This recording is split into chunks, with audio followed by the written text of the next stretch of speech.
आणि महापरिनिर्वाण दिनाचा कार्यक्रम आपल्या परिसरामध्ये ठिकाणी संपन्न करत आहोत। त्या कार्यक्रमासाठी उपस्थित असलेले आपल्या परिसराचे सन्माननीय भोसले सर, आपल्या परिसराचे सन्माननीय अध्यक्ष अरविंद पाटील सर, त्याचप्रमाणे आदरणीय madam, Mane madam, Kumar madam आणि वायदेंद्र मॅडम।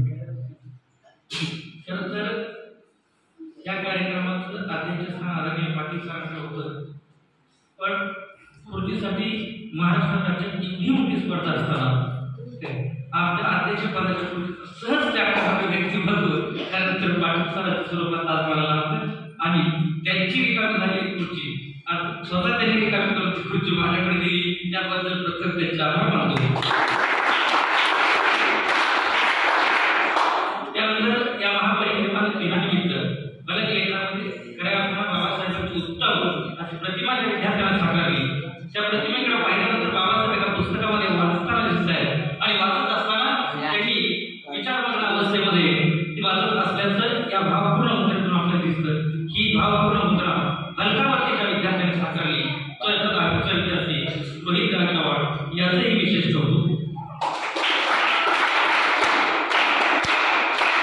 आपण सगळ्या विद्यार्थ्यांनी खऱ्या अर्थानं आपल्या महाभारतातून आपल्या गीतातून बाबासाहेबांच्या जीवनाचा परामर्श घेण्याचा प्रयत्न केलेला आहे। बाबासाहेबांच्या जीवनाचे आपण सगळे निगडीत आहोत। बाबासाहेबांच्या प्रत्येक व्यक्तिमत्वाची प्रत्येक घटनेची प्रत्यक्ष आपण ज्ञात आहोत।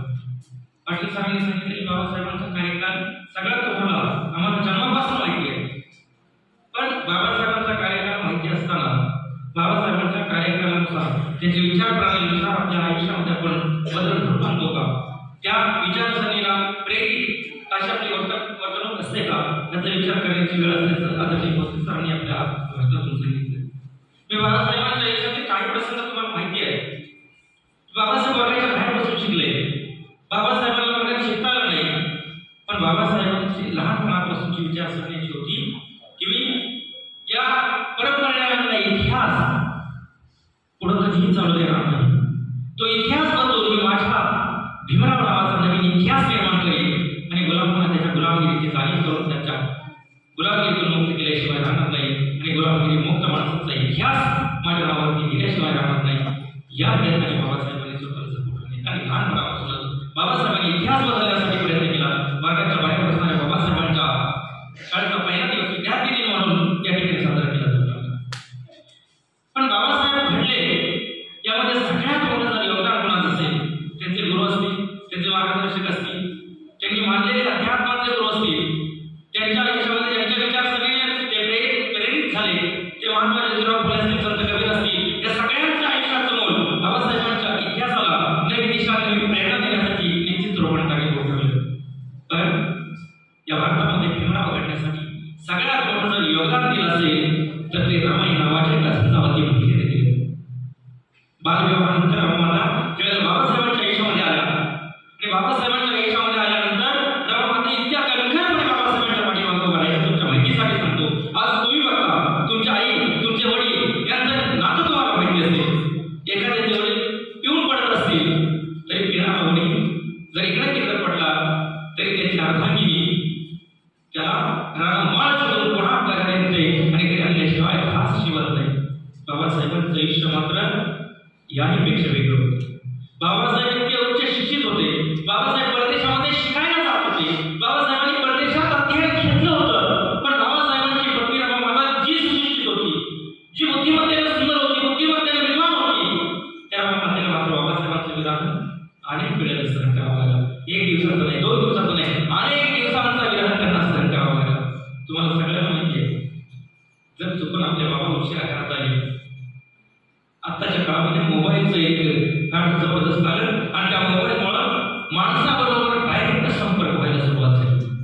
मोबाईल त्याच्या हातात असतो, त्याच्यामुळे बायकोला जर फोन लावला तर बाबाचा थर कापतच त्याला फोन उचललेला असतो, कारण बायकोला सांगितलेलं असतं लई उशीर झालाय, आता बंद करा, फिरायचं घराकडे फिरा।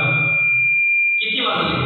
दिवसभर अहोरात्र कष्ट करणाऱ्या त्या माणसाला घराकडे बोलावणारी त्याची पत्नी अतोनात प्रेम करत असते। बाबासाहेब म्हणते रमामातेचं अतोनात प्रेम होतं, म्हणूनच आपल्या आयुष्यामध्ये आलेल्या बाबासाहेबांच्या आयुष्यामध्ये आलेल्या अनेक संकटावरती रमामातेने खंबीरपणे बाबासाहेब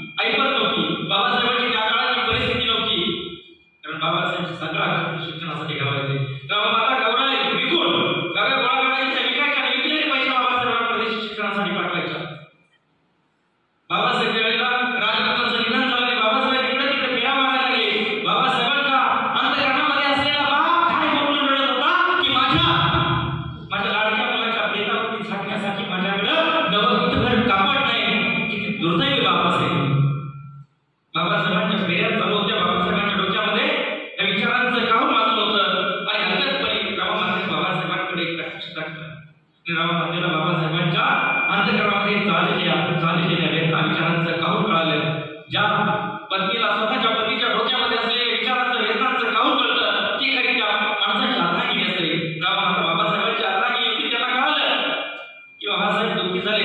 राममातेनं स्वतःचं जुन्या फाडलं, बाबासाहेबांच्या हातात दिलं आणि राजरत्नाच्या प्रेताकडे हात घालून सांगितलं की हे त्याच्या प्रेतावरती ठेवा. एवढ्या मोठ्या माणसाला त्या काळामध्ये स्वतःच्या मुलाच्या प्रेतावरती टाकण्यासाठी कापड मिळालं नाही. राजरत्नाचं निधन झालं. गोलबेग